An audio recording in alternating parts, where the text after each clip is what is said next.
This is the message we have to get out. We have to get it out. And it's been missed because everyone is talking about only work from home from their individualist perspective. When we look at remote work from a community perspective, it can change society. Welcome to Unexpected Journey, the show where each week top professionals share work wisdom and life lessons about their careers and what they have learned about human experience in the workplace. I'm your host, Ann Bibb. Today we have Rowena Hennigan, founder of Row Remote. Rowena is a remote work expert, university lecturer, and global thought leader in remote work and digital nomadism. With over 2 decades in professional experience, Rowena has been remote working since 2007 and is passionate about remote work and worker well-being. This stems from her own experience moving her family to Spain to improve her daughter's health. Join us as we dive into her experience and learn about the importance of work-life integration, mental health awareness, and fostering an inclusive work environment. Before we begin, don't forget to subscribe and leave your comments below. Now let's get started.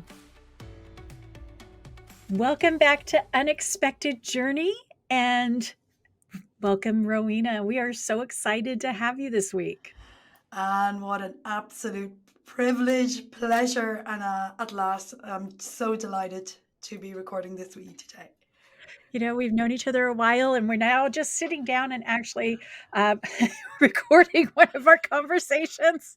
God only knows what's going to come up today. Let's go for it.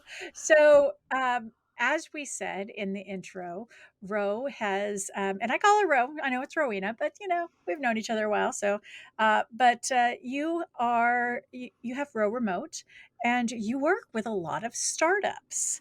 And how did that journey with startups? How did that happen? It's been a sort of natural evolution in this fast track for anyone who's been in the remote work expert advisory consulting space for a few years. I think we've joked before, Anne, that it's like dog years. If you've been there for like 5 or 6 years, it really feels like 40 or 50 years or whatever. I have more gray hair from the last few years Exactly. than I've I. gone very blonde to cover the grey.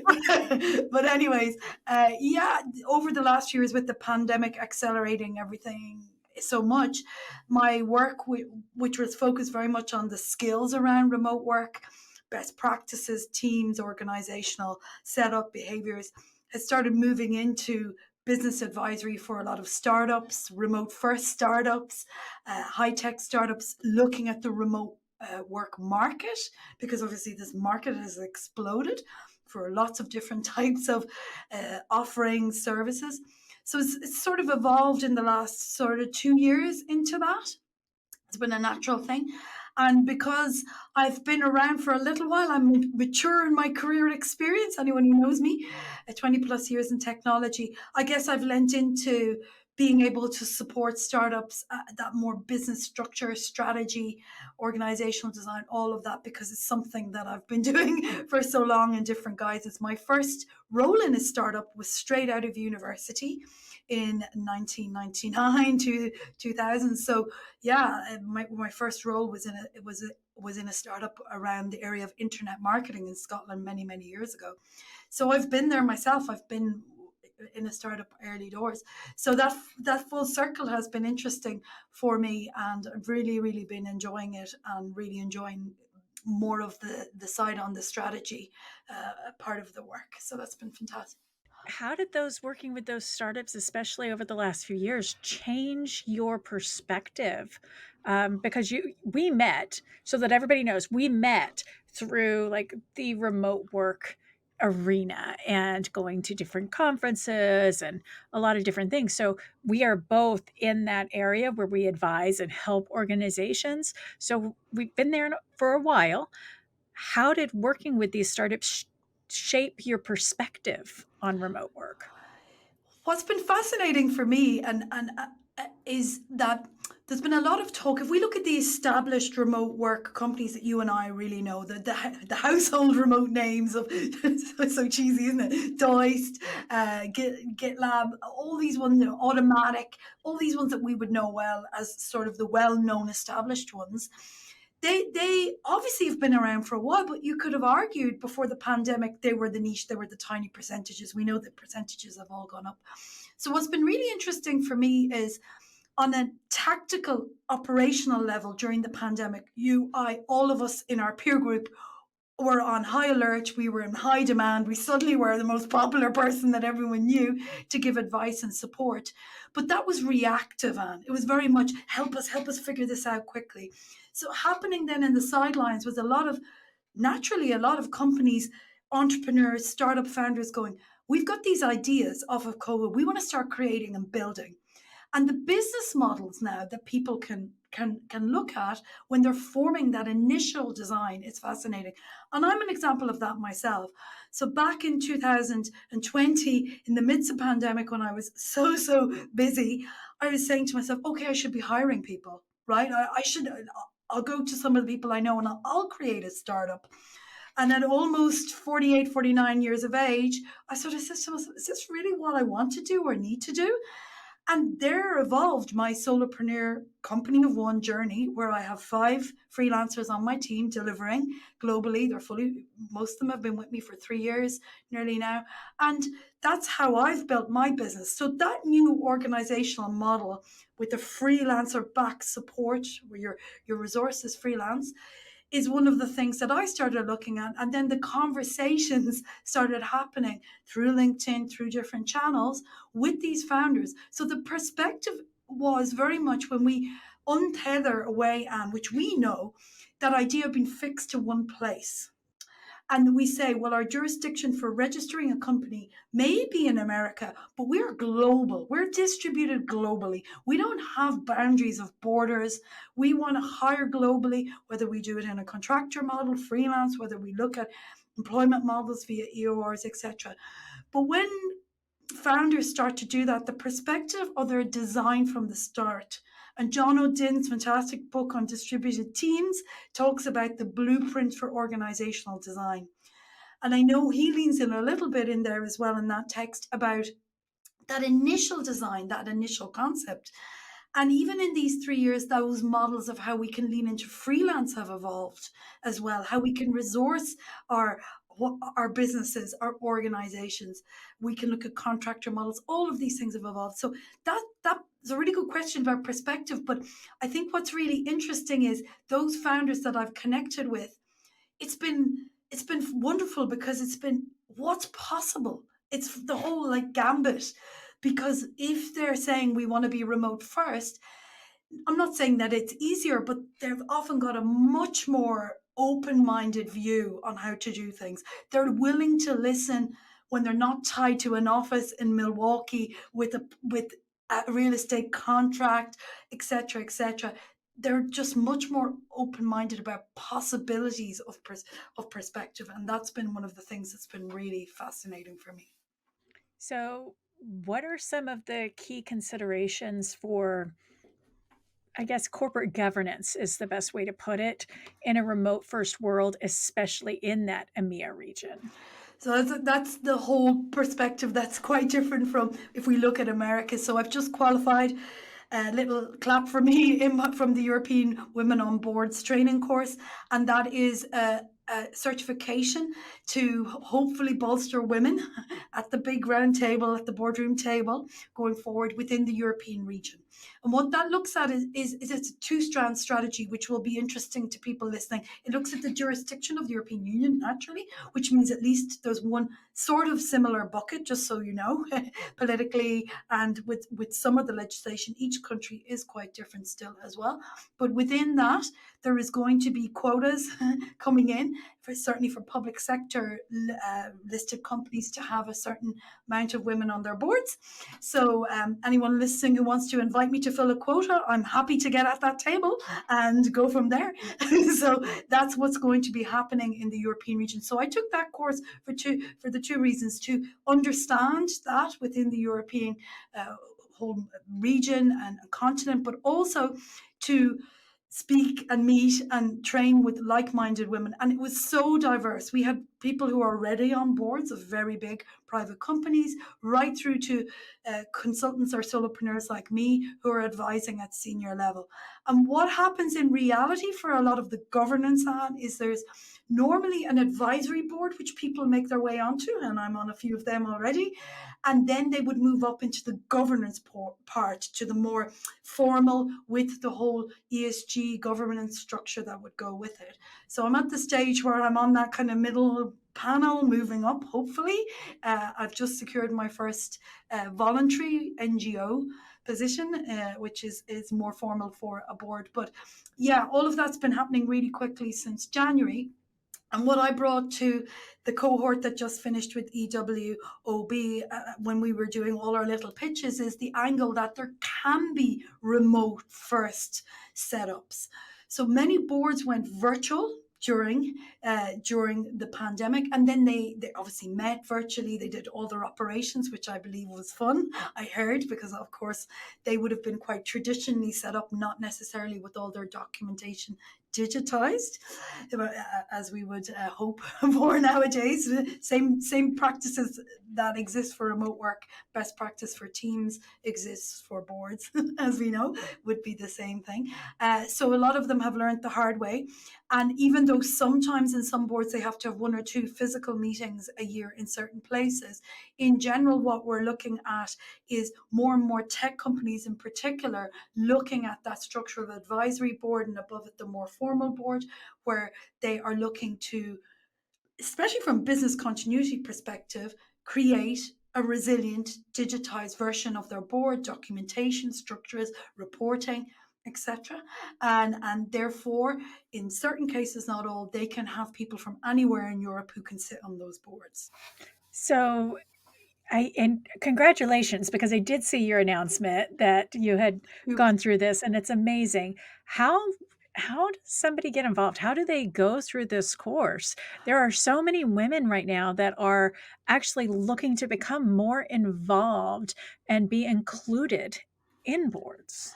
Exactly. And I'm sure, I mean, one of the things I'm planning to do, so anyone's tuning in, they can follow me on LinkedIn. I've started documenting, and I plan to document my journey in a series of articles post the course. I was digesting all the content of the course during January, February, and March.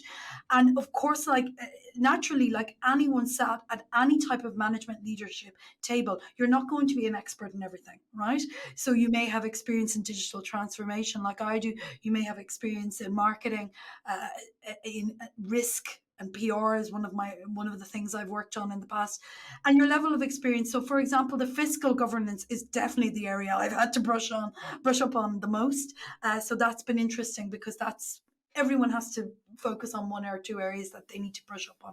So I'll share information where people can find out more about the course, because anyone living in Europe, any female living in Europe, can sign up for the course. They can be sponsored for their course by their employers. That's what's happening as well.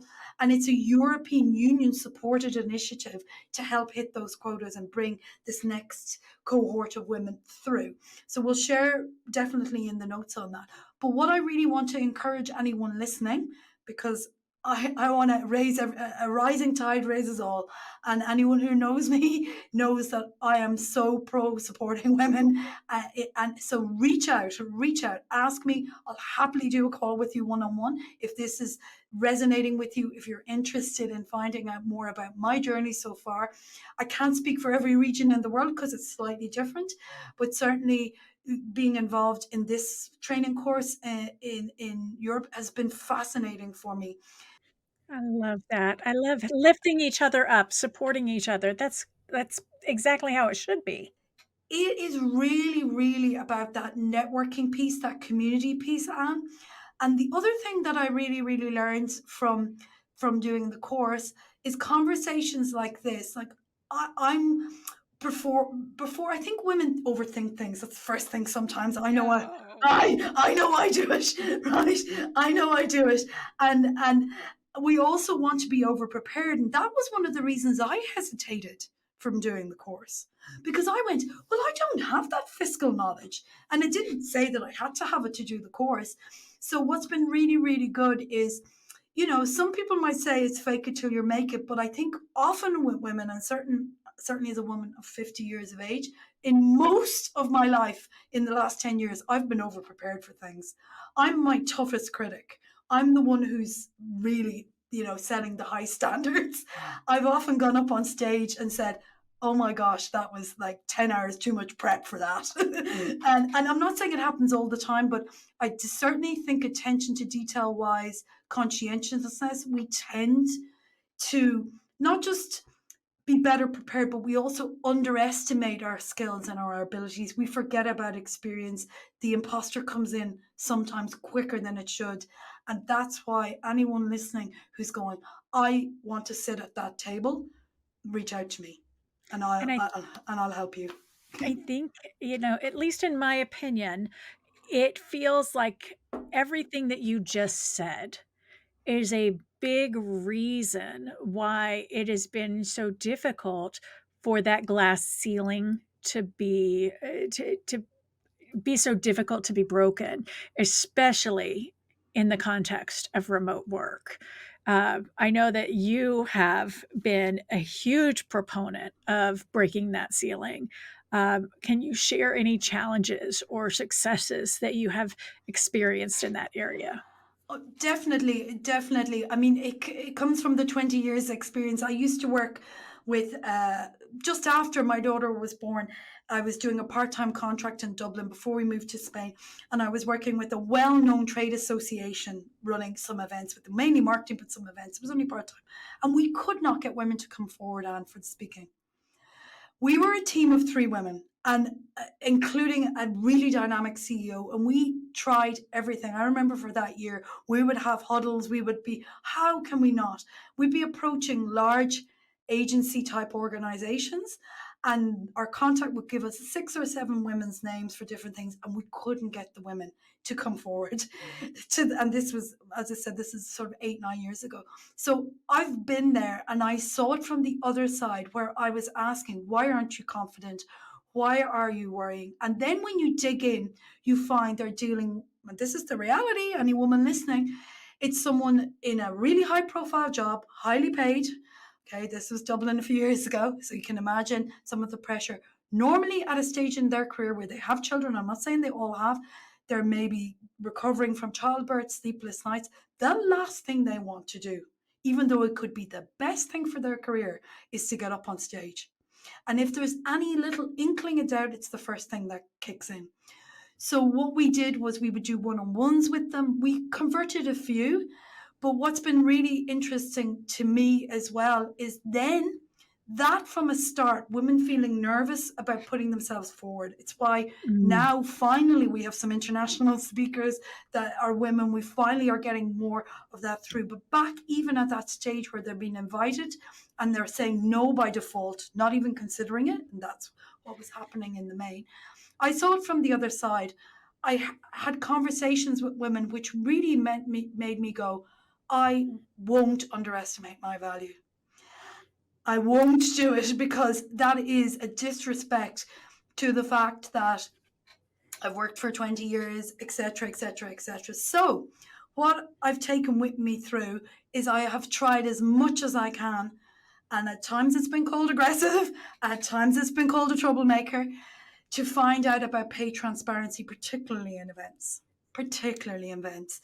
And we've so much in the media at the moment about pay transparency, and it's often really, really difficult. And it's one of my bugbears that there isn't some way out there that international events can go, here's our budget ranges quickly through an app, right? It's all transparent.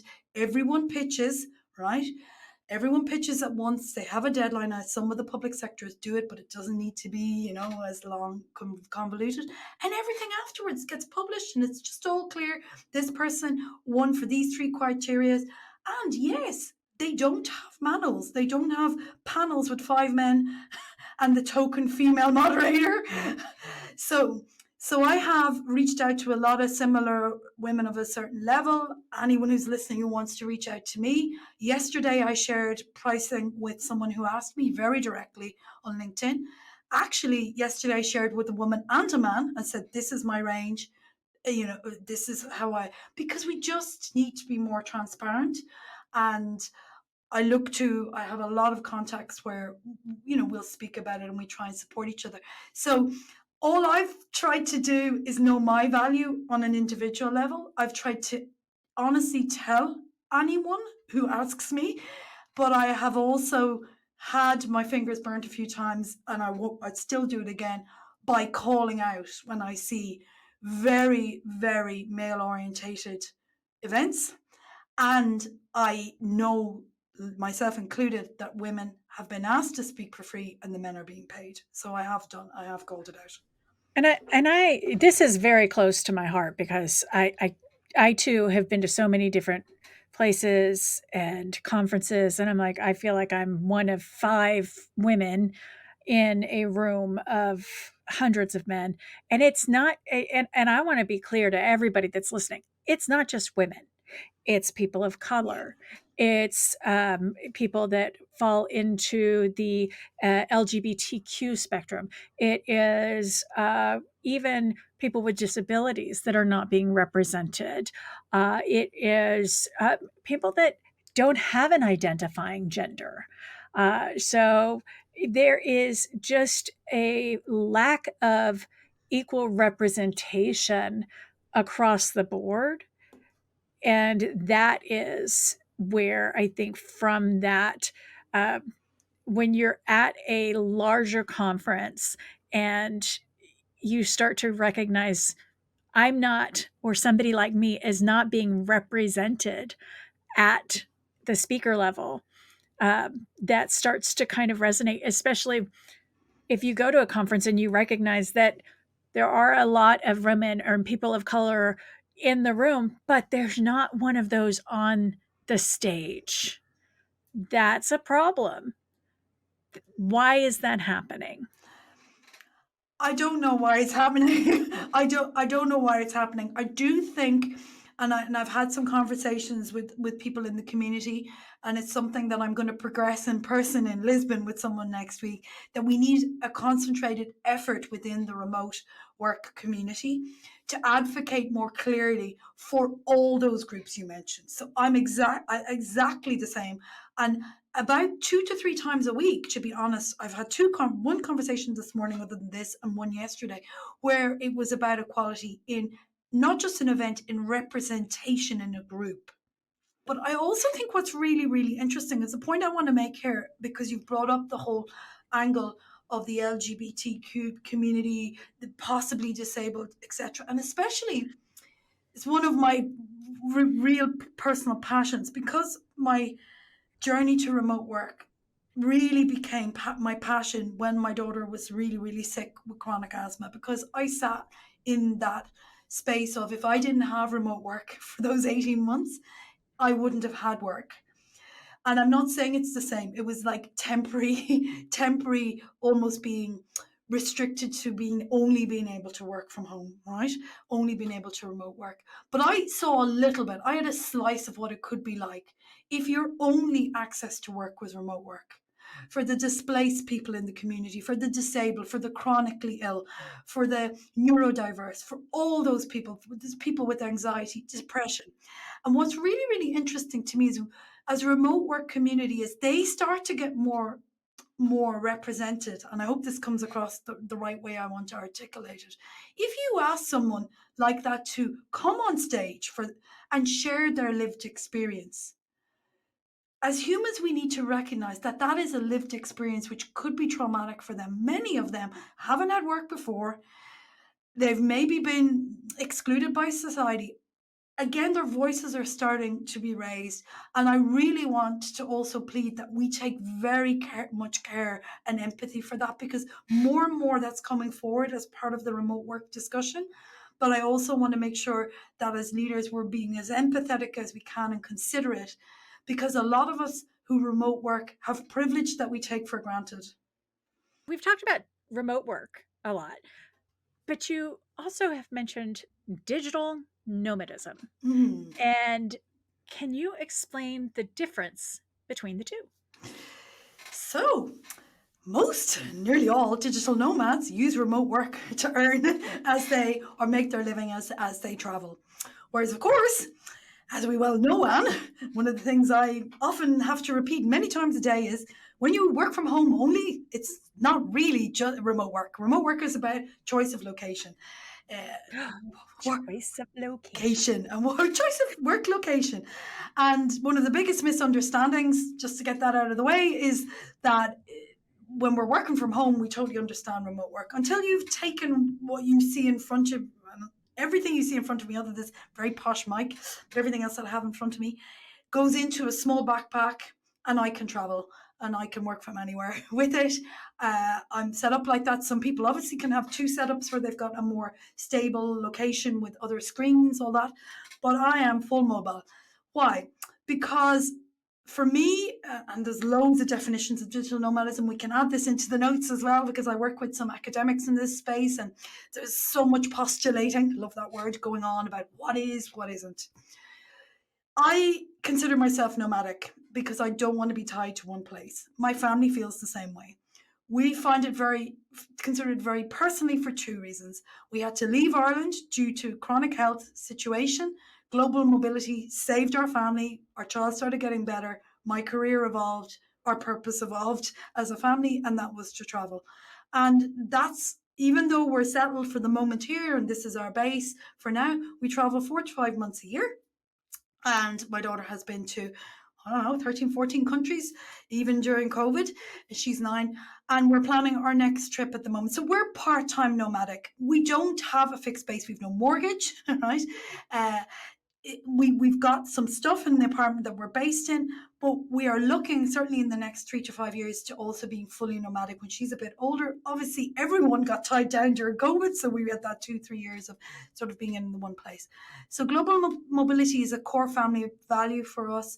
I very much identify with the community that is digital nomads that I've met, the families that I meet along the way. And that's often something that people go, what? There's families doing this? Yes, there is. They're doing it either part-time, full-time. They're doing it for temporary. They're trying a year or two. Many groups, all groups represented the same things we've spoken about. Annie, if you go into a room in a co-working with 20 remote workers or 20 digital nomads, you're going to find LGBTQI represented. You're going to find women. You're going to find older. You're going to find people of color. You're going to find everything, because they're a section of society. The only thing that binds us is we use computers, and some of us travel more. So I don't get tied down too much about the definitions. That's how we feel.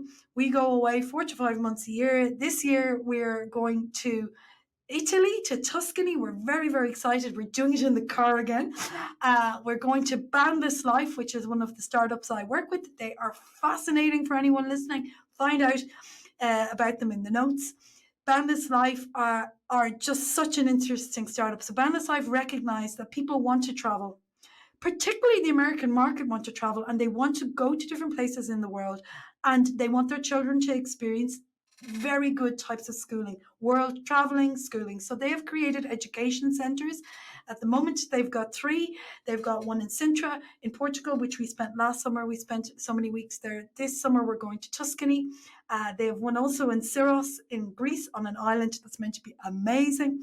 They are opening in Bali in a few months, which is very exciting for anyone who's listening from America because of the visas that can be enabled by that. And they have the same education system of a high standard in the 4 locations, which means that families can go there for, say, so many semesters, or for a year, and then they can move around. So essentially, you have global nomadic families with the same education service in each place. You get where I'm coming from?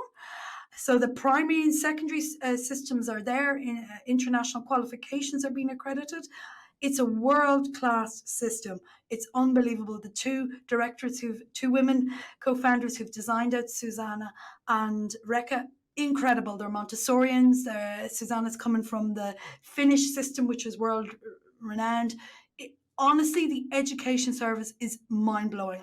When we went there last summer, I couldn't get over it. Maybe it's because I work with a university and I love education. I'm a trained Montessorian as well. I did that many years ago, and I was just fascinated by what they've built and the fact that they've taken on that global view. They've co-working spaces, accommodation, services for families, and what they've created is this amazing traveling caravan of families that moves around the world together and educates their kids together. That's fascinating. So you've mentioned your daughter a few times. How has your daughter's story influenced your passion for remote work advocacy? More than I can even explain, because the memories I have from when she was really, really, really ill, and thinking at 41 that that was it, not just that she wouldn't get better and she wouldn't have health. It was the feeling that I had lost everything I'd worked for in my career. And women, women don't often talk about this, right? We're meant to, society tells us to have it all, but then they don't help us in supporting us to have it all. So I was sat there going, I want to be a good mother to her. I want her to get better. I want her to have a good life. But does that mean I have to sacrifice that 15, 20 years of a career completely? That's on the basic level. Then you've got to pay the bills. So no one talks about this. There was also that situation where I stopped contributing to the household. I haven't spoken about this much, but my husband supplemented everything because I couldn't take new projects on, I couldn't work. And therefore, I really saw it. I remember feeling, and then possibly was a little bit of postnatal depression there as well, because she was still quite young. But I just remember feeling really, really hopeless. I remember feeling that I couldn't have it all, that it was impossible, that there was no way, that this was the sacrifice I had to make for having a baby late. Oh, you've had your career. It's all right. You've had it. You've been there. You've done that. You were never going to go that high. Look at that glass ceiling above you, anyways. There was voices like, "Don't be getting beyond your station. You're a woman." Damn voices, those things That, in our head. Yeah. yeah. Oh, don't. Where are you getting these ideas of grandness? You're not going to sit at a board table. You're not going to run your own business. You're not going to be. So there was that along the lines of the really practical thing of, hang on a minute here. How are we paying the rent? Okay, he's going to do it, and I'm privileged, and it's great that he can. But what am I going to do if things go wrong in the relationship? What am I going to do if I don't want to be here? Where's my financial independence? Because I was suddenly having to use savings. So that felt like a very, very restrictive and very, very difficult for me. And that's why the lifeline of remote work, and I'm going to stop there for impact. It was a lifeline to me in those months, in that moment. Then we both went, she's not getting better. What can we do to get her better? And two doctors said, get her into a dry climate because Ireland's so wet. And we went, hang on, we can move country. And that was in a blur. We arrived in Spain. And I remember sitting a few weeks after we arrived in Spain when she'd stopped coughing, her breathing was better because her lungs had essentially just dried out. And I went, remote work can change the world.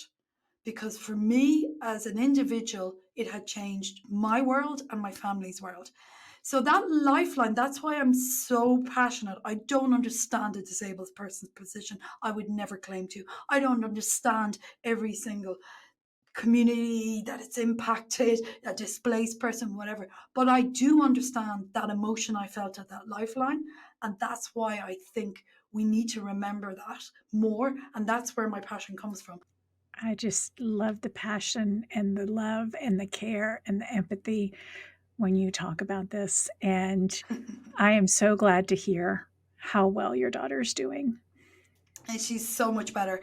She's so much better. And we don't have to give her the other thing that you've got 4 kids, you'll get this. The other thing that used to really distress us as parents was the amount of medication we had to give her when she was so tiny, just toddling, and there was inhaler this and baby haler that and steroid here and there. And simple things in life. That's what life's about. And like climate, in a climate crisis as well, where we're going to have climate refugees, again, climate affects health, it affects our living, it affects everything. And so if remote work means you can move place, change location, this is the message we have to get out. We have to get it out. And it's been missed because everyone is talking about only work from home from their individualist perspective. When we look at remote work from a community perspective, it can change society. What advice do you have for someone that has a family? They're sitting there, they're listening, and they're like, this all sounds grand. This all sounds great. I would love to do it, but it seems overwhelming. I'd like to give you the stage for just a moment to talk directly to that individual that has a family, wants to be a familial digital nomadic, family. What advice would you give them right now? It's not all or nothing. It's not all or nothing. So that's the biggest piece of advice. A lot of what the media does is make things very black and white. This family travels, all the time. They're in Costa Rica, they're here. A couple of the articles that have been published about us is this family travels 4 months a year. Like we had one in Business Insider recently, because we do it 4 months a year. So you can do it to suit you. And what I think we need to be very conscious of, the global pulse I'm taking after COVID, is if someone is sitting listening to me and they're feeling a little bit inspired, no wonder you're a little bit nervous. No wonder you're a little bit hesitant. No wonder you're saying, well, I don't know if I want to fit into that bracket of the cliche of the person sitting on the beach with the the laptop, because that's what we're fed by the media. So create it for yourself. Small trips with families, trips in local areas, extending long weekends, exploring. If you are in America, South and Central America, Mexico has a huge vibe. You could do that for 2 or 3 weeks, especially if it's Americans, because I've worked with a lot of Americans. I also want to say life is short. If you dream of travel, embrace it, because often there's a hesitation there. Again, back to the point of, oh, maybe I'll lose my job or whatever, right? But again, explore, look at different ways, because that's often where people stop, because they feel overwhelmed by, I have to do all or nothing. You don't have to do all or nothing. You can be part-time nomadic. You can be in the middle of the continuum, where you're gone from work from home remote worker to someone who workations once every quarter. If I zoned into you listening today in a year's time and you workation 3 times, wouldn't that be amazing? Think of your Absolutely. think of your memories. You've extended your annual leave, you've visited people, you've made experiences. So I'm talking about you as an adult. Then think of your kids, what you've shown them. Think what you've shown them. You've shown them that you are dynamic as a family. You'll figure it out. You figured it out during COVID, guys. You can figure it out for a week, in Alaska or somewhere in the States, or exploring Europe. So it's really about being inspired to take small steps. That's what I would say to someone. And I would really try to get them to visualize the benefits of the quality time with your family. One last piece, all the research shows, I can validate it, everyone I speak to, when you change environments, I don't know if you've done it, Anne, and you go somewhere on a 5-day break and 2 days you're working, you are often really productive. Seriously, because you're saying to yourself, I want to get out, I want to go hiking, I want to explore that local city, I want to do. So I also want to plant the seed that it doesn't make work hard. It can give you a new motivation. For a lot of people, new places motivate them. Very much so. Thanks, Ro. So, Ro, why would people want to reach out to you, and how would they reach out to you? So we'll pop some links in the notes, but definitely via LinkedIn. That's my main channel. You'll also find me up in the notes. You'll also find me on Twitter under Ro Remote, and I am publishing 2 to 3 times a week under Digital Nomad Stories on Substack, where I've got quite a healthy audience there, and I'm going to a subscriber model on that channel as well. So Substack, LinkedIn, and Twitter. And please reach out. Please say hello. Please say, hopefully you listened, asked any questions, and say you heard me with the wonderful Anne on Unexpected Journey, and I'll be happy to answer any questions. And it's been a pleasure, Anne. Thank you so much. And thank you, everybody else, for joining us this week. We will see you again next week on Unexpected Journey. As we wrap the episode up, we would like to take this time to thank you for joining us this week on Unexpected Journey. Our guest information will be linked in the episode description, along with a link to our company website, remoteevolution.com, and our host website, annbib.com. Please don't forget to like, subscribe, and share on your favorite podcast app and on our YouTube channel so that you never miss an episode and we can continue to bring them to you. Let us know your thoughts on what we discussed in the comment section. And once again, thank you for joining us. We hope to see you again next week for another episode of Unexpected Journey.